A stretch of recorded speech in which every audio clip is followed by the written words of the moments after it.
welcome to the second instalment of our Ferriby fans kind of chat.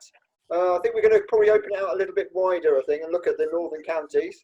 We've got some great Atom beer on display here as well.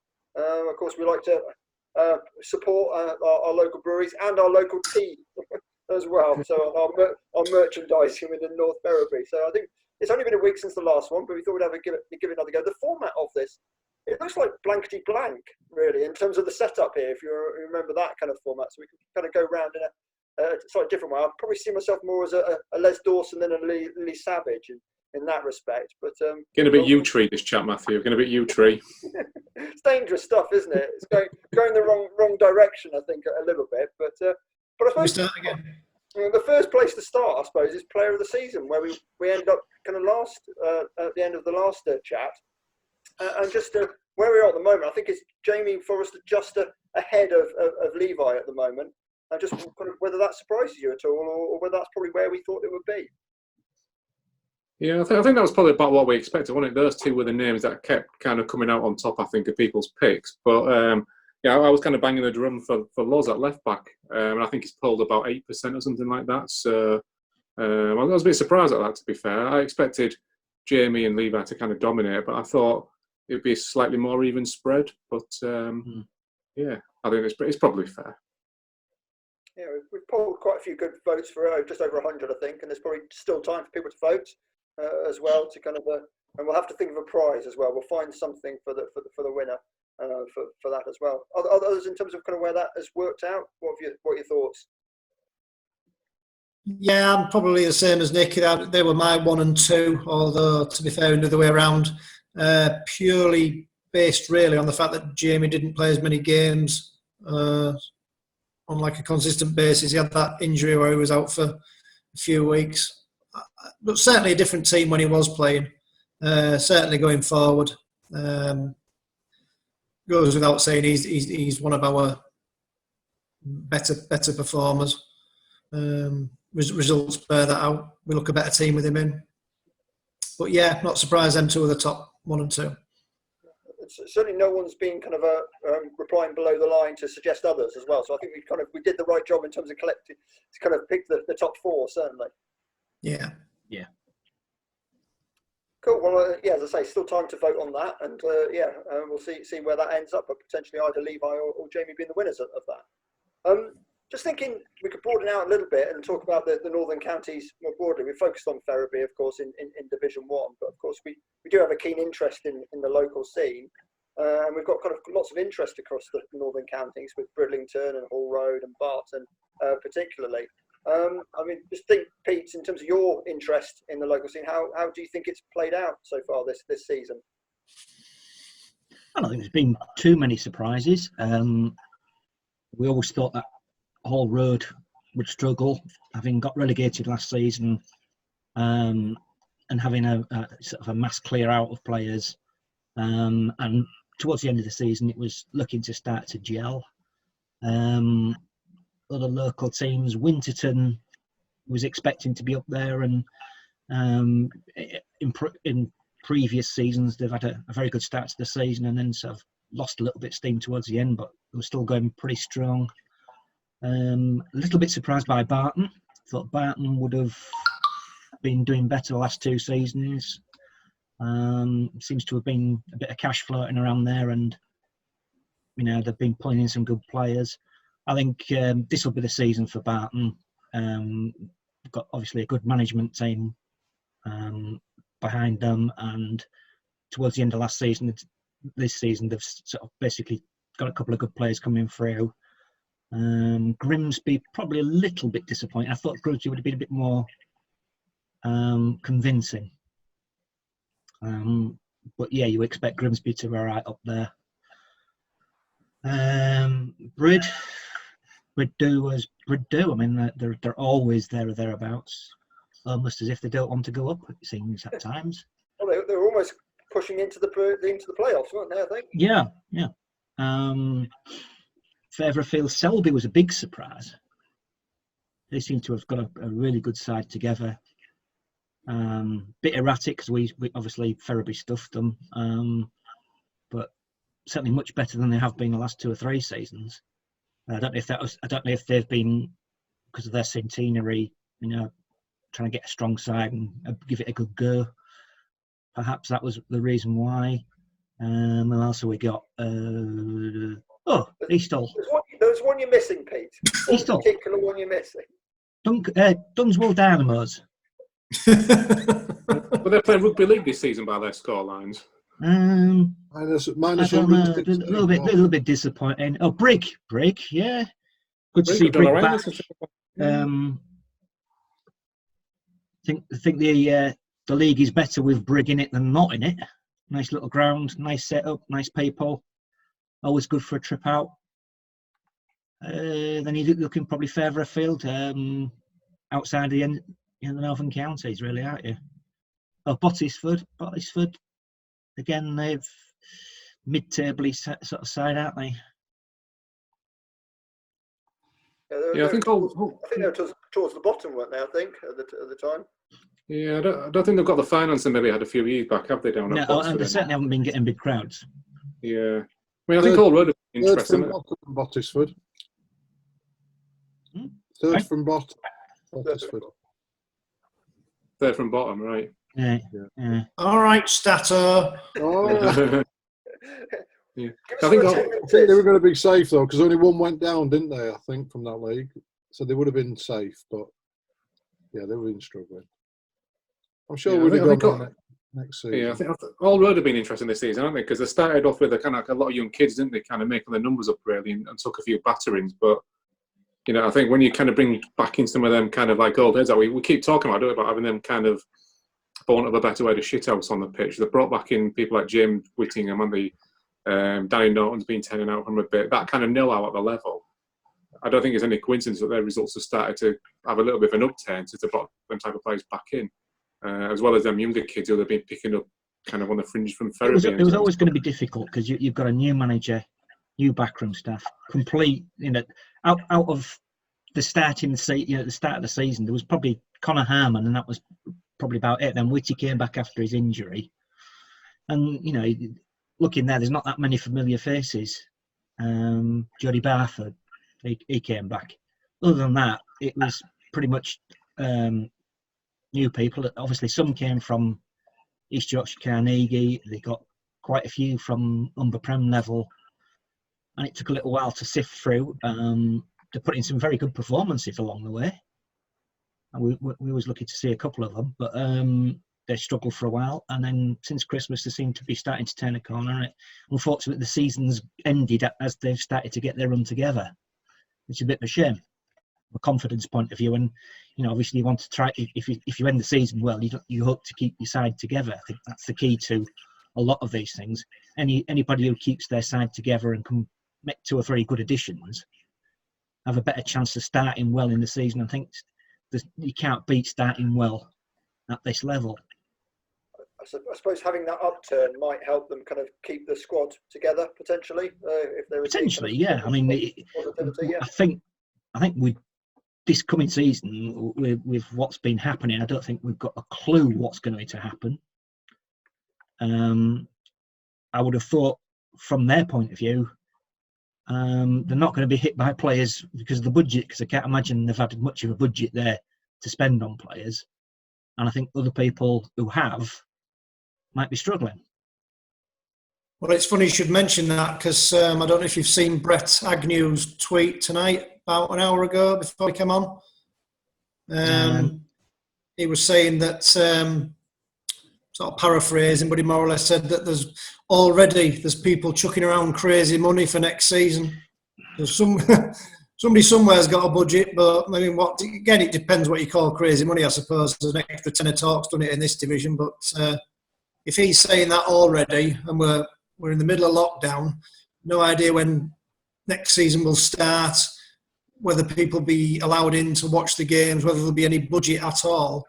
For people to be offering that kind of money, there must be some benefactors out there somewhere. I think a lot of it's Chinese whispers.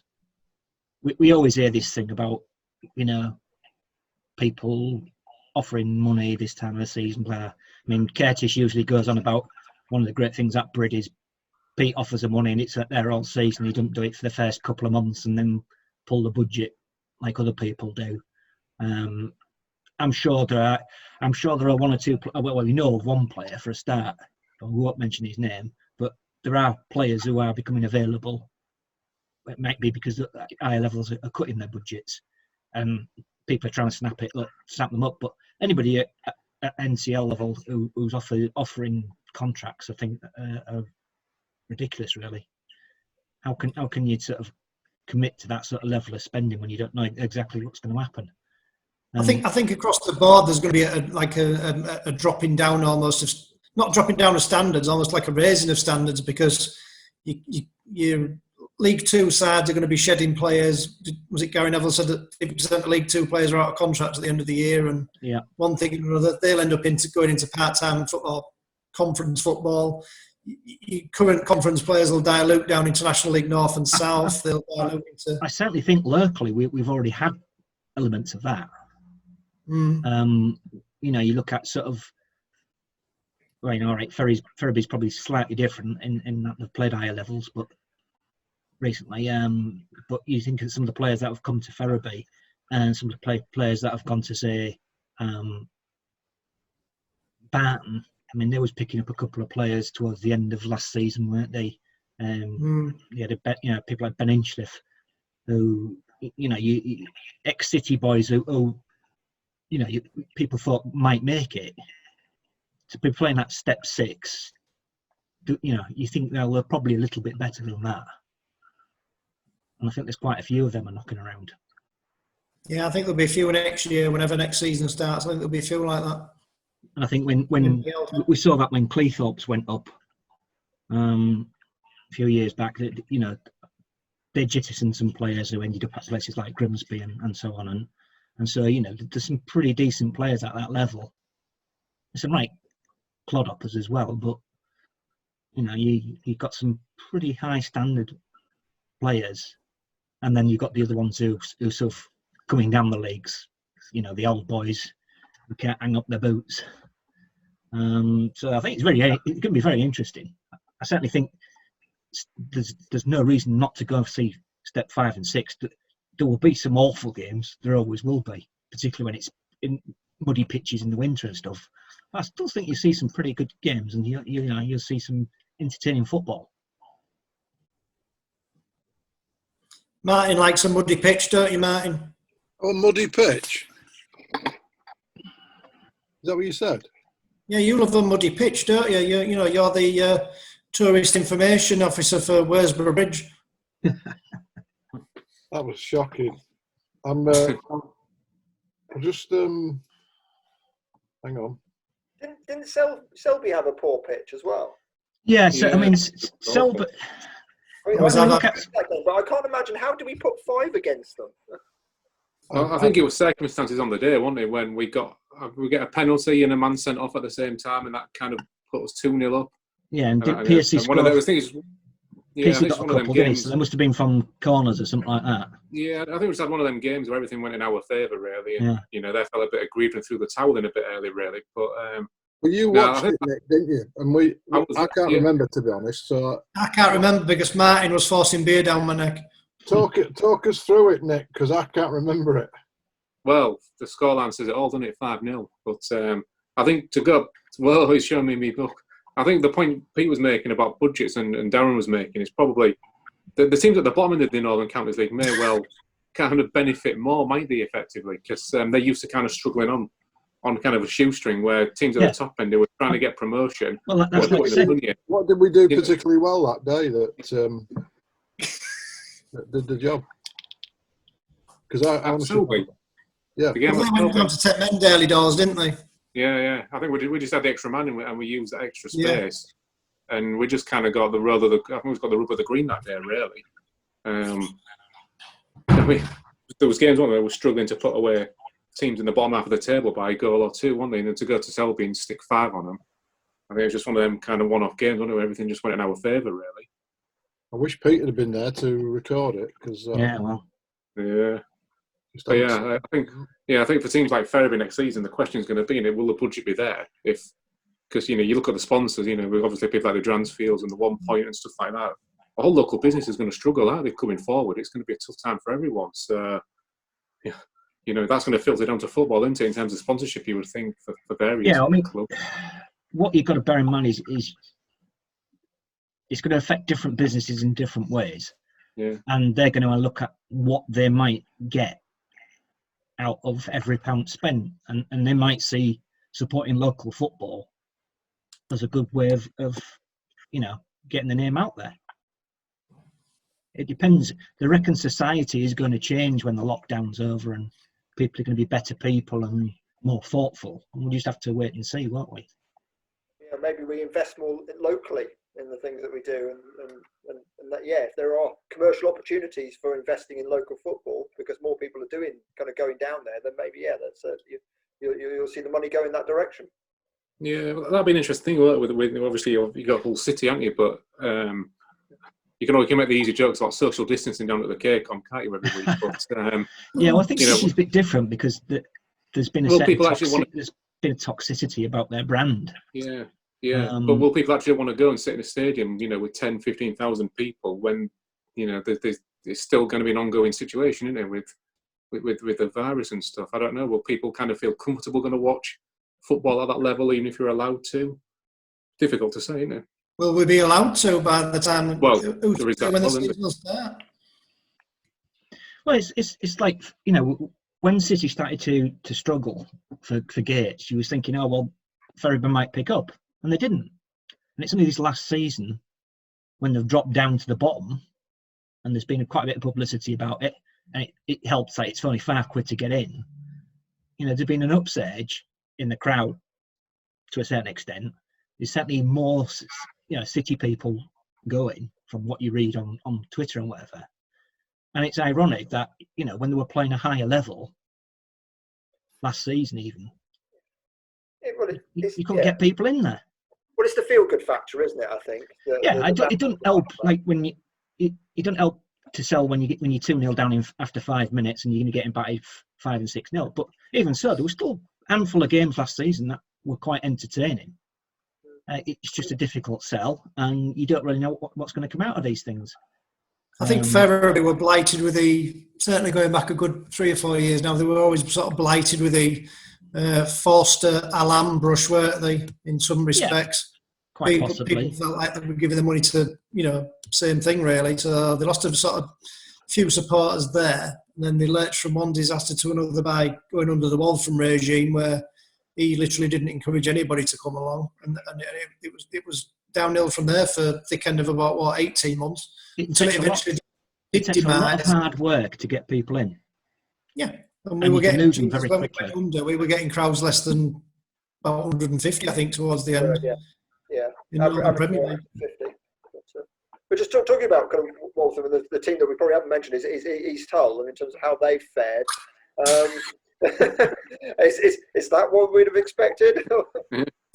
Well, I don't think we'd have expected it to be that awful, would you? You'd surely fancy any team to get more than 1 point on the board in a season, but it's just a farce, isn't it? It's a farce, and it's an ongoing farce, and it will continue being a farce. That's just what it does, isn't it? I know there's a suggestion he's aiming for top 6 next season, but if you haven't got a budget of any kind, and you're kind of at the bottom of the pecking order behind Barton, Ferriby, Brid, All Road, the players you're getting, they're not playing at the level, are they? They're not going to be able to play at the level, and that's not their fault. They're going to give it the best, but no, it's just a farce, isn't it? It's a farce. But potentially a better season for them next season. Well, it's not to say in any way. 2 points. Well, yeah, even just for the sake of local football, you want to see them do a little bit better, don't you, really? You want to see them get at least a handful of points on the board and then be relegated. But it's integrity of football as well. Thinking back, at the end of one season, I saw Eccleshill stuff 9 past Bolsover. And I'm sure it was Bolsover that Grimsby put 10 past the following season. And, when you were there, Taron? At the time? Yeah, 10-0. And it was embarrassing, wasn't it? Because there was 25 minutes to go and their goalkeeper was saying, how long left? How long left? It was awful. Not good for the game. Bit of a giggle at the time. It's like when All Road put 9 past East Hull. It was a giggle because of our local connection, but it's certainly not good for the game. It's not good for the lads who are playing. So is that why Ferriby only put 3 past them on each of the games? Oh, yeah, there was feeling sorry the for them. integrity of the game. Big Yeah, on sportsmanship. It was very windy when we played him at their place. I know that. That might have had something to do with it. Yeah, here's that Might thing we be was the talking beer about. affecting your balance. Yeah. It was bloody windy, wasn't it, Darren? You know when you jibbed in over the fence. I can't remember because once again you laced me with beer all day and just said something about there's a football match going on or something, and I was Get yourself in here, yeah. what football? Who did they get their points against, Eastall? It was Harrogate. I think.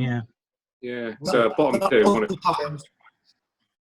Well, Harrogate's another one, not exactly local, but it's a bit of a shame to see, a team that has been a lot stronger in the past, be really floundering now. But that's football, isn't it? So it's got to be at the bottom.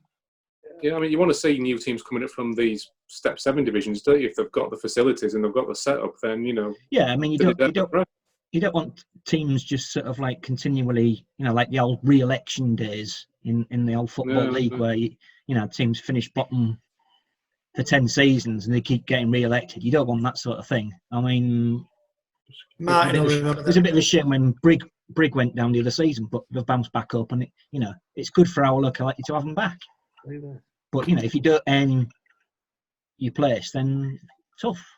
And if you haven't earned it, if you've escaped relegation 3 or 4 times in recent years, then doubly tough, isn't it? You've got to have another think about it. Yeah, well, it's like Matthew was saying, it's that feel-good factor, isn't it? That makes a huge difference. So if you can bounce back with a feel-good factor, then you've got a base to build on, haven't you? Where if you just finish in third bottom every season, nobody's going to come down, are they? No one's interested. No. It's tough. It was Rossington away they got their point against. Was it? Oh. Yeah. Rossington away. Rossington away. They scored first as well. They went 1-0 up. Blimey. Nosebleeds all round. They then played us 2 weeks later. The following week, they played Worsbrough Bridge and only lost 3-2 on that lovely pitch. And then they played us and lost 3-1, so they were getting a bit of form going now. All right, Jeff Sterling. Rossington 1-1, yeah. Yeah. Well, I think probably the biggest problem down there was the fact how many managers did they have this season down at Eastall? 4, 5, who knows? But one, Jamie. Well, yeah. If you keep churning the manager, you churn the players, don't you? And didn't you offer one of them out or something, Darren? You offered one of them out, didn't you? Who was that? I think you offered him out, didn't you? Me and Andy are like that now. And the other good thing is the other sad thing is, at Eastall, for example, there's I know a couple of them behind the scenes, and they're not bad people. They just happen to be in the wrong place and very loyal, etc., and trying their hardest. So it's unfortunate, but they've been reprieved when they probably shouldn't have been. Really, they're so far adrift that somebody else ought to have been given the chance to come in. But the rules are the rules, so it's wiped off. It's wiped off. At least we get to go again, Martin, and pay £2 for a can of warm Strongbow. Oh, lovely, mate. Yeah, and out of a bin. Yeah, I'm just noticing that there's only me and you that went, wasn't there? Because I think all these other lads were. I was in Lisbon. Real lads only. Nick was in Lisbon. I don't know what Benfica that day. Matthew was, but he was. You haven't been to Benfica, have you? You never mentioned it. No, not often, but yeah. And then Eastall or Benfica, it was a tough one, wasn't it? Really tough one. Yeah, and then Pete was. I don't know if Pete had been watching City getting beat 5-0 by I don't know somebody, Swansea or somebody. It was the second game of the season, wasn't it, or something? It was very early. Yeah, it was very early. Yeah, so it'd be interesting to see why the NCL looks next season, won't it? Because do you think we'll lose some clubs from the division just because of the financial situation, or do you reckon we'll end up with a full complement? I think might be one or two looking to demote. Yeah, I think we'll be a full complement into the NCL. I'm sure there'll be 2 or 3 looking to come up. It's just a case of if anybody does run out of money and drop out, really won't know. Yeah. But you got that ridiculous situation where they got to apply for the FA Cup and the Vase and Trophy by about now, aren't they? It Yeah. seems a bit ridiculous. And maybe the rules will change on that. Surely they must be able to still look at that and say, well, we'll maybe just sit on that for a little bit longer, given the first round or preliminary round won't kick in until early August, something like that, isn't it? So there's plenty of time. The first or second game of the season, they normally start with the FA Cup. Yeah. Because of course, was it Matthew? I was just going to say the season was ended by now, wouldn't it? Of course. Yeah. So those teams in step 7 would know whether they're going up or not, and there's just now this pause. It'll take them a while to kind of mobilise and kind of to get in a position to actually have grounds ready to go up, I would guess. Well, they should be graded, shouldn't they, by now? £5 for our pitch, it better be graded. I think they do the ground grading February, March time. They might have a list. They might have a shopping list of things that have to be done. Yeah. But they do the grading well in advance. Yeah, March the 1st is the deadline for ground grading. Yeah. Because we went up to the National League, but we had a deadline of to complete the ground grading, didn't we, in order to stay up? Or does it work differently now? It's you get a full year's grace. Probably shouldn't have been. You know, really, they're so far adrift that somebody else ought to have been given the chance to come in. But the rules are the rules, you know. So it's wiped off. It's wiped off. At least we get to go again, Martin, and pay £2 for a can of warm Strongbow. Oh, lovely, mate. Yeah, and out of a bin. Yeah, I'm just noticing that there's only me and you that went, wasn't there? Because I think all these other lads were. I was in Lisbon. Real lads only. Nick was Real in lads. Lisbon. I don't Real know lads where were Benfica that day. Matthew was, but he was. You haven't been to Benfica, have you? You never mentioned it. No, not often, but yeah. And then he's still or Benfica. It was a tough one, wasn't it? Really tough one.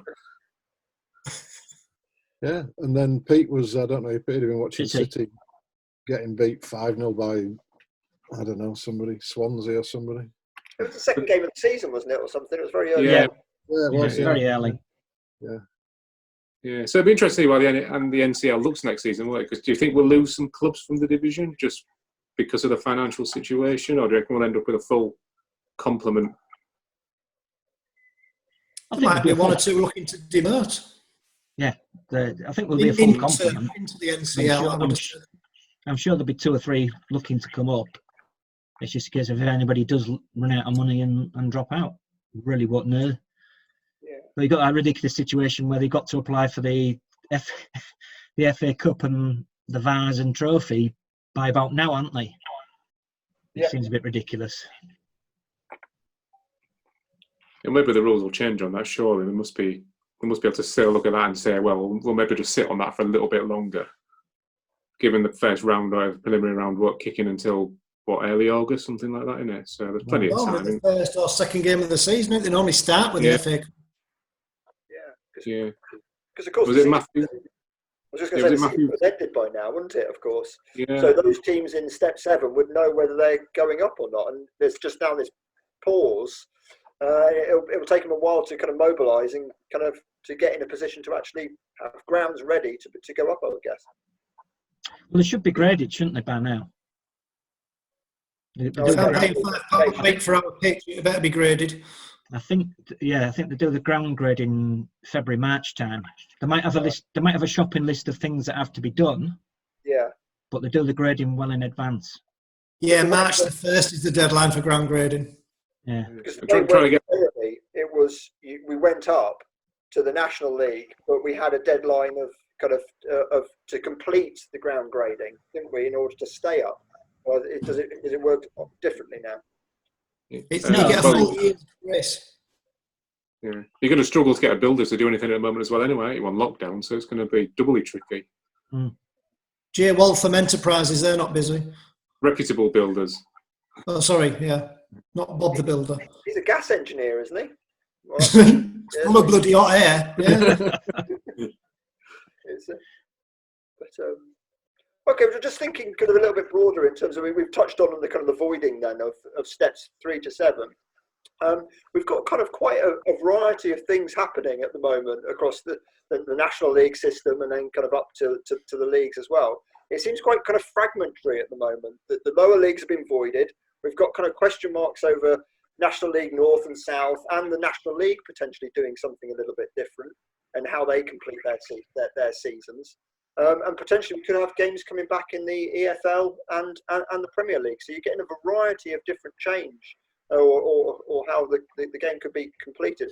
I mean, how do you kind of see that kind of playing out really in terms of those games and that difference, I suppose, across football in England?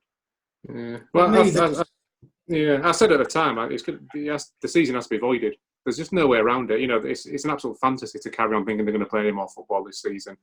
You know, it's a farce. It's an absolute farce. And I think to have Premier League footballers punting around in a stadium, taking up medical resources and things like that, when you've got a country that's in an absolute state like we are, it's ridiculous.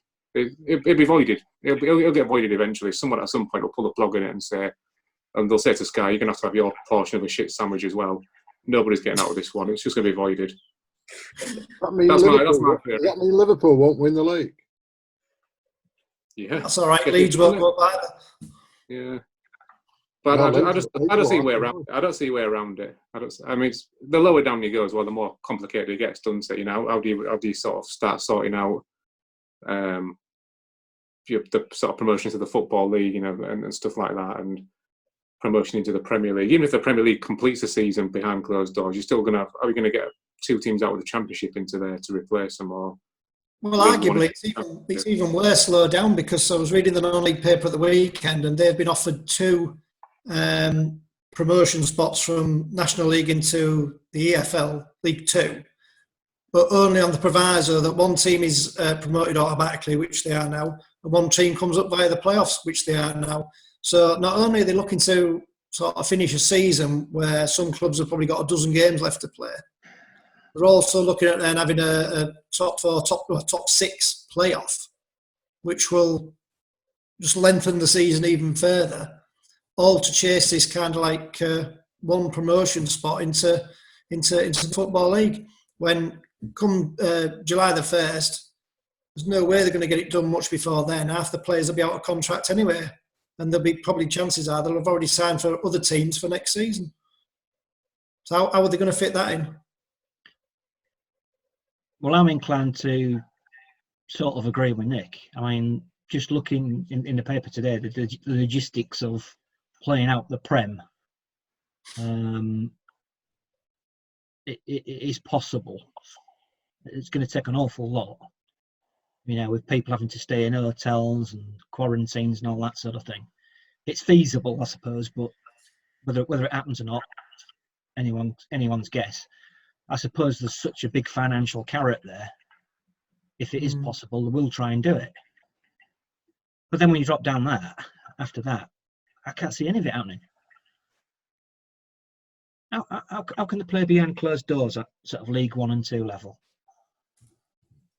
Can they? That's their only income at that level, is what they generate through the gates and the food kiosks and the bars and God knows what. So what the hell are they going to pay the players with?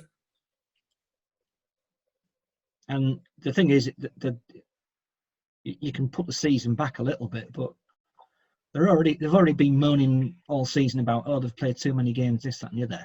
How can they start a season sort of like the end of August? It's just not feasible. Not play 46 games. Hadn't they had the representative of the Premier League teams had asked for up to 11 substitutions or 11 substitutes on the bench? FIFA's already said that they're of a mind to give teams 5 substitutions. Yeah. And that's in order to avoid, player fatigue. The trouble is, by trying to play to the end of this season, you make a mockery of next season. Yeah. And it doesn't matter what you try and do. There's going to be winners and losers, and there's always going to be people complaining. At the minute, it's teams like North Shields. But if they change the rules again, it will be Bradford Park Avenue. it's very unfortunate for some teams, but I just can't see how he can really get around it by effective, where in the rules does it say, oh, if we don't play all our games, it's going to be decided on this way? It doesn't. So you're changing the rules mid-season. I suppose where it could go with all these kind of proposed legal challenges and South Shields, kind of putting the kind of appointing barristers and things, is the compensation that's involved, if there is any opportunity for that. Not that you're going to force kind of the whole system to suddenly kind of get South Shields promoted or anything like that, but it's the finances that are involved. The only one where there's any money is Championship to Prem. I mean, going up from National League to Football League 2, there's no money in it. It's the prestige of that, though, isn't it? It's the status into being a. But what's the point? What's the point in doing a legal challenge? Getting lots of money in legal fees, because they're not cheap, these lawyers, and they'll keep it running as long as possible. Where's the money going to be to pay the damages without damaging the league and folding the league? They haven't got massive reserves, and how can you determine what the level of damages would be for, say, North Shields will go up? How do they determine it? Who's to say that they'd get another 300 on the gate? I can't really see the merit in doing it. It's very unfortunate. Do we think that the leagues will write in a clause then if this were to happen again in 12 months' time or even 6 months' time? I think a points per game clause or something. I think this has been a long overdue wake-up call right across society for various, contingent planning. I mean, in business, I've been involved with businesses where you got to do contingency planning. What happens if the premises burn down? Oh, well, it doesn't happen, does it? Well, it does occasionally, and you've got to have an idea of what you're going to do about things. It should say in the event of the league, not finishing, then it should be determined by this basis, and then teams know. If you don't know the basis, then it's like saying, we finished this. In European games, we finished this game. Oh, it's level. How can we decide it? Oh, we're going away goals. Oh, well, that's level. Then what? In the old days, you used to just toss a coin. It just demonstrates the unprecedented nature of where we are at the moment. That is something that's affecting all of the leagues. And what happened last season to Ferriby? We didn't finish the season, so our results were expunged. Right? Mm-hmm. We got points against some teams. We even beat one, didn't we? Didn't we win a game? We beat South Shields, didn't we? Ironically. South Shields, yeah. Oh, go on! Yay!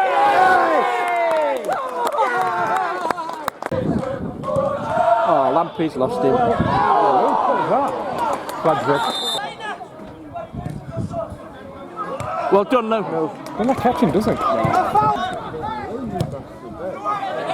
Oh! Well done, Lewis. 4 flags in.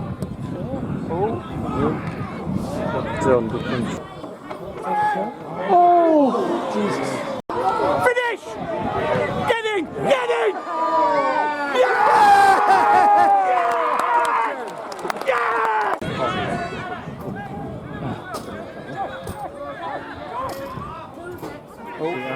Oh, shit. Oh, brilliant! Brilliant, Piercy. Oh, this way! This way! Finish it! Get in! Yes! Yes! Woohoo! Yes! What a great goal that was. Oh! They benefited. They benefited. That now, won't they? Yeah, they benefited because that loss against us didn't count, whereas other teams got 6 points against us. So your argument being they should have done it last year and gone up, and it's their own fault. No, but all I'm saying is they got a benefit.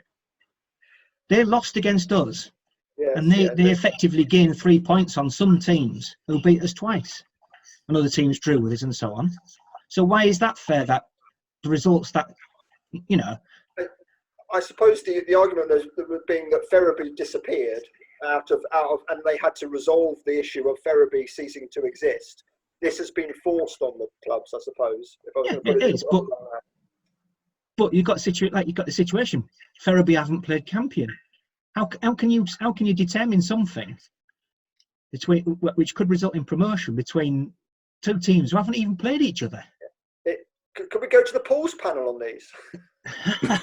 Well, that's a bit like points per game, isn't it? Really, which I can't buy into points per game as I'm looking to project forward. Look at the games and give them a kind of a home win, away win, and a score draw.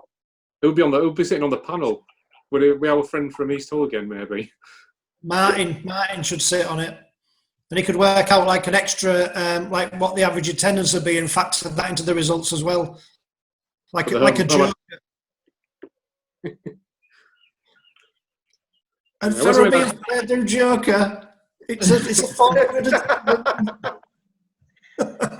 It's almost game like that, isn't it? Yeah. So I don't like points per game as an answer to it, because football's much more kind of fluid than that, and much more random. I don't think points per game works as a solution. So I just come back to, I think you just have to avoid it. There's just no other kind of way that's as fair. Even though you say you get teams who to me, it's the it's the least unfair. Yeah. Very unfortunate for the White Shite, and it's very unfortunate for Liverpool if it happened to Liverpool. But the simple fact is, you've got to think about everybody else. So reprieve for East Hull, although that's already been determined, unfortunately. Well, yeah, like I said, there's winners and losers, isn't there? And if you're down at the bottom, then you may well you get another bite of the cherry, don't you? Next season, whichever division you're in, you get a chance to start and go again. But I think that's the price you pay to get some kind of element of fairness to it, or the least worst option, as Pete was saying, really. I suppose the other point, in terms of the difference across the different leagues, is how football can come back out of lockdown as well, and there could be kind of that coming back at different stages at different times. And the priority might be to get kind of Premier League back up and running into a new season.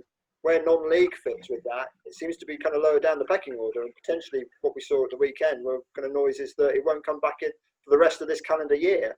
So that's into the next season, and that's potentially even kind of more damaging. I mean, appreciate that there's lots that we don't know around that, but even they're looking at writing off an element of next season. Yeah, well, I think the starting point when you look at that is the players, isn't it? Because we're talking semi-pro footballs, aren't we? The NCL level, then in whatever, 50 quid a week or whatever, but they're not going to get a test ahead of people like us, are they? Unless they're working in key positions in the day jobs. So you can't imagine as many players want to get on the pitch, grappling with other players at corners and stuff, and mingling like that, and putting themselves at risk as well. So the likes of the Premier League players will get the test, won't they? They'll know if they're virus free or they've had it or whatever. They're susceptible, but the further you go down, the bigger the risk are for everybody on the pitch, off the pitch, everything. It's just not going to happen, I don't think. Yeah, Martin won't be able to go next year because won't be allowed to have But it's the impact on the clubs as a result of that, I suppose, in terms of the. Well, exactly, yeah. As I say, everything goes through the turnstile, doesn't it? But you've got to have something on the pitch for people to pay to watch. And I think they're concentrating on the wrong thing. They should be concentrating on how we start next season. Are people getting used to it now? Not having football, are you getting used to it at weekends and stuff? Not really. I think we get used to it in the sense it's like being in pre-season almost, isn't it? Where there's nothing going on. There's no cricket though, is there? Or like that, what you'd normally even watch. In pre-season, there's something like friendlies abroad and stuff like that. You can catch up on. Well, it should have been the Euros, shouldn't it?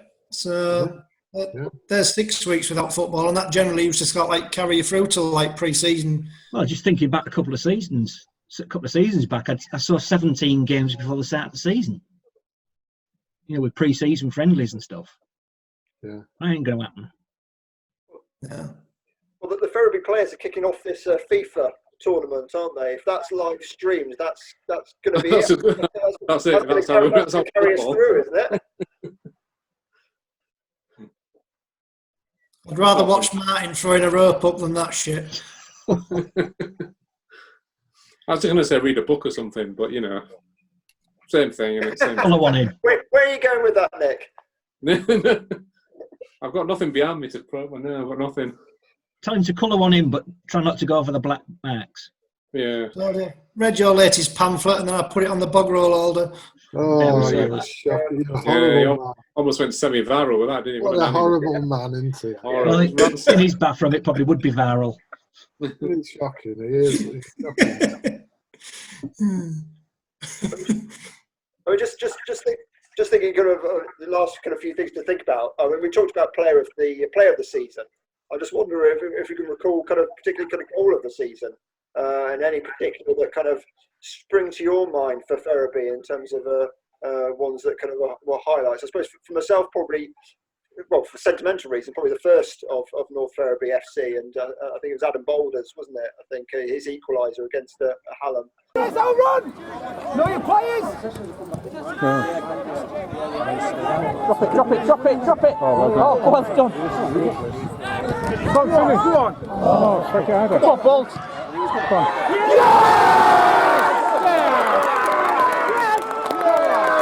Was particularly a moment, really.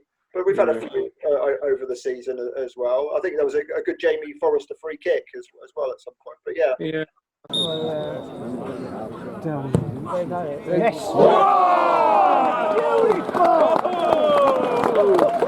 I think Jamie's had his own goal of the season competition, only really going on.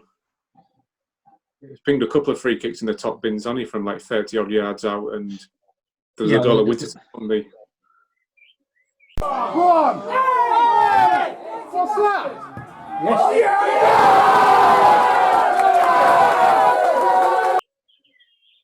Yeah, that Winterton one was a beauty. Yeah, so he's probably got his own top 5 going on there, hasn't he? Yeah, there was a goal at Winterton that I captured, and there was the free kick against Brid, which was very good. Just trying to think of what else. But yeah, I think the Adam Boulder goal that Matthew mentioned was a great goal, wasn't it? Yeah, I think it's easy to say, oh, that's a great goal. I think you've also got to have a bit of context, and that dug us out of it in a very tough game, wasn't it? And that adds to the quality of the goal. I mean, Lofty's second goal against All United was a cracker. The one where it just bounces on and just lobs the keeper.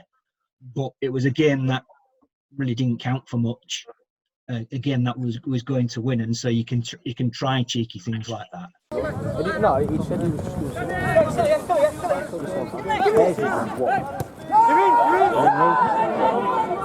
Get in the head. Oh, lovely finish. It's when you score a cracker when it really matters. I mean, thinking about other ones that we've seen, you was at the Grimsby pre-season friendly, weren't you, Nick, when we got monstered by Danny Trott, who scored all 4 and was totally unplayable. And there's one where he sort of like bangs one across field. Somebody clattered our keeper, didn't they? And it went in. But I think that was probably more of a cross.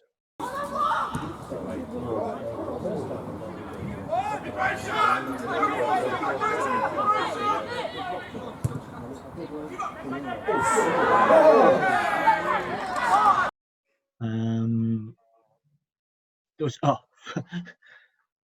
ex Ferriby player probably scored one of the most astounding goals of the season, didn't he? For Barton.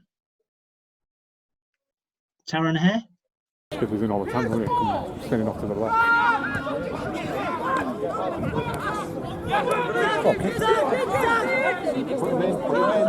Go on, Taff. Oh. Get in. Oh, get supported him. Yeah, corner.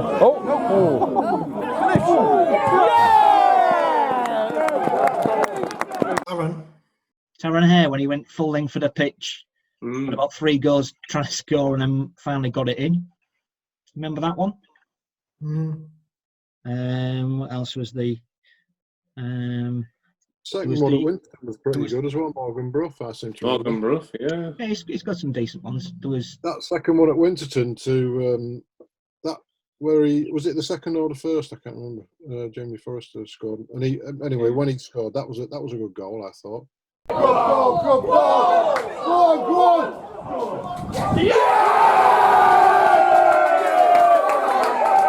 Where he got fed through and slotted under the keeper. Yeah, it was a good goal. That, yeah. That was a pretty. Like good a young Michael Owen, wasn't he? A young Michael Owen as he went. Yeah, that's what, yeah, pacing he was. through. Yeah, he looked it on that day. Yeah, he did. After ass, but yeah. And then me and Rick was at Worsbrough when All Road played them in the Vars right at the beginning of the season, and it was a goal that I showed you last week. Gary Bradshaw. Yeah. And then 2 minutes later, Connor Harman, it went even better, for even further out. So yeah, our goaling to think, oh, that's goal of the season, and somebody from your own side topped it 2 minutes later.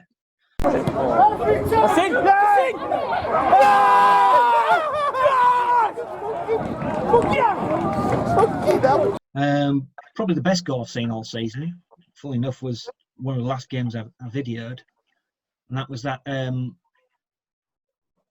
cup semi-final at the West Riding Centre that I videoed. Early one morning, I got a tweets from them saying, "Would I come and video it? We heard you're sort of the man to go to."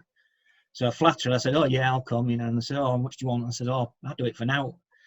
And then later on, I was looking through Twitter, and that's 3 or 4 people, and I was like, obviously the first one to come to, and it absolutely pissed it down. And they didn't play particularly brilliantly, and there were actually 10 men. They were down to 10 men, and then suddenly, like 10 minutes to go, this lad sort of pings one in from the other side, from one side of the pitch. Absolute brilliant goal. And there again, it's the context of it. It got them through to a cup final when they were down to 10 men and on the racks, and he sort of hit an absolute beaut.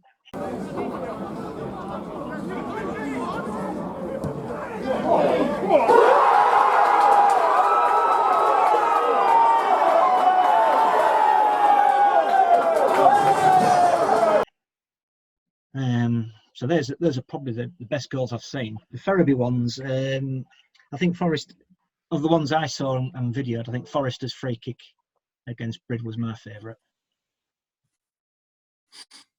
Against Brid, not Winterton.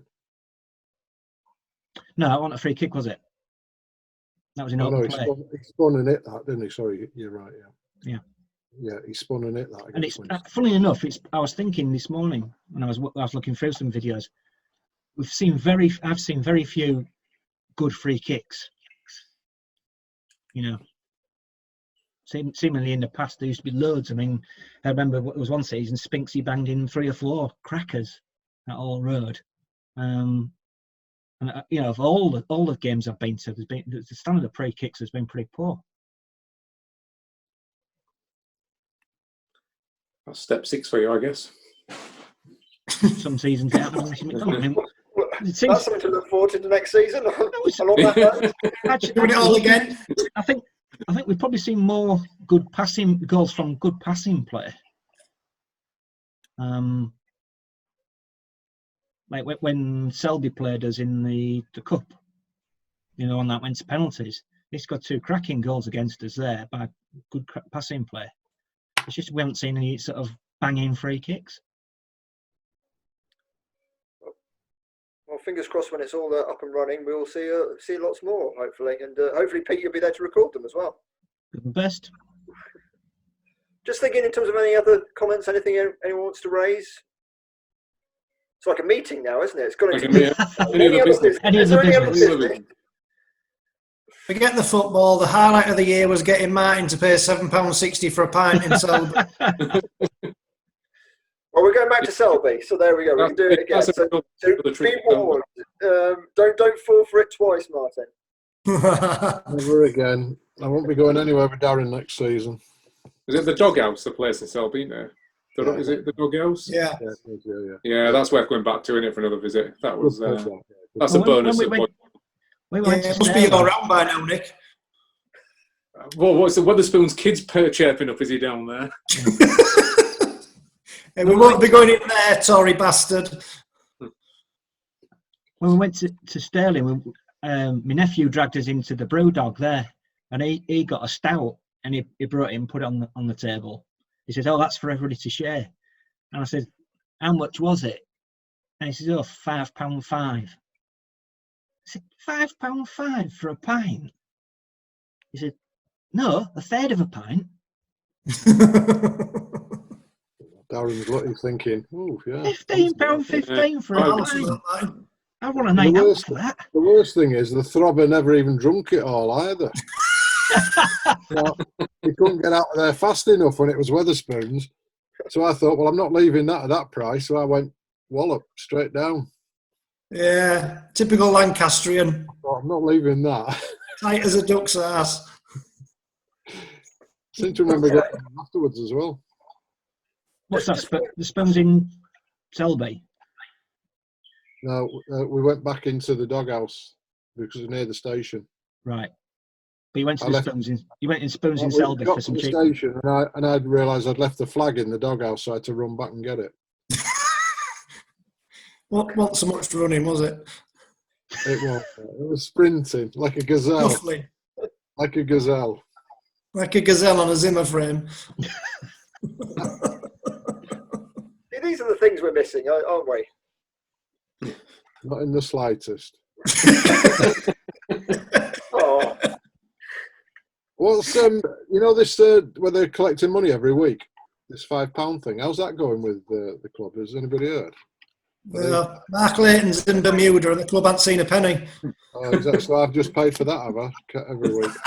If you get an email, I get an email every week. Do you get one every week? And it just asks for the £5. Yeah. I suspect a lot of clubs are doing that, aren't they, at the moment? I think there's about 70 people involved with it at Ferriby. Yeah, I mean, it's just one of them things. If you want the club to survive, you have to dig in and pay it, don't you? I guess it's just one of them things, isn't it, where the club need the help. And if you can stick a £5 in a week, then I'm sure it's appreciated, isn't it? And it's going to help when we do get some football back up and running, all being well. At least you can do it, and you get a free ticket anyway, won't you? When it starts up again. I don't know. Is that the deal? Is it? That's what they say. Yeah. You get a free ticket if you've given a £5. You get a free ticket. At least ticket for what? Hey? Free ticket for what? For a game of your choice next season. Oh, one admission. Yeah. All right. No, that's not why I did. That's not why I did it, but that's what you get, I believe. Yeah. You thought it was one free game per £5, you? I pay a £5 every week religiously. It's 3 for you next year, OAP. Not yet. Not yet. I can't wait, mate. I'd love to retire. I'd love to be on permanent lockdown. I've had to go back to work, as I told you, but no, I would love to be off all the time. I'd find plenty to do. Never mind this, I'm getting bored. I'll be doing plenty of stuff. That's not what your carer said. She's downstairs behaving herself. And she's glad to see the back of me back out at work. She's on the phone to her young lover, just arranging for when you're back at work. Probably. Yeah, he's back to work, thank God. Yeah, you can come round next Monday morning. Yeah, the coast is clear. Yeah, you live in a lighthouse, that one, yeah. Cool. I think the only thing I was just going to mention was, of course, we're planning to do another copy or another issue of View from the Allotment End, issue 15. Probably more a digital version and probably kind of pay what you want. But I suppose the request is out there to kind of get involved, please. Kind of there's still people like musing on their football, even if they're not kind of seeing it, unfortunately. So yeah, we'd still welcome contributions, reflections on the current state of football in terms of where we are at the moment, memories of last season. But so do kind of get your scribbles into us. That'd be much appreciated. We'd love to see your contributions. Is there a deadline? But we wish you all the very best, and I'm sure we'll be back again. Or maybe not. but thank you so much, and we wish you all the best. Bye bye.